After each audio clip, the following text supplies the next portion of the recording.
ராசி இல்லை இவள் என பலர் தூற்றிய போது ராப்பகலாய் எழும் துயர் உனை வாட்டிய போது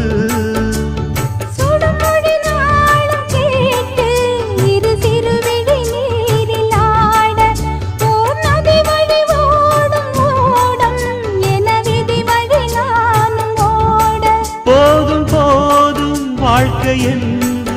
ஏழை மாது எண்ணும் போது நானும் அணைத்திடும் பூமிக்கொரு பாரம் என்று எண்ணி இருந்தேன் பூமுடிக்க யாரும் இன்றி கண்ணி இருந்தேன் சொந்தமின்றி பந்தமின்றி நானும் இருந்தேன் பொட்டு ஒன்று தொட்டு வைத்து பூவை அடைந்தேன் நன்றி சொல்லவே உனக்கு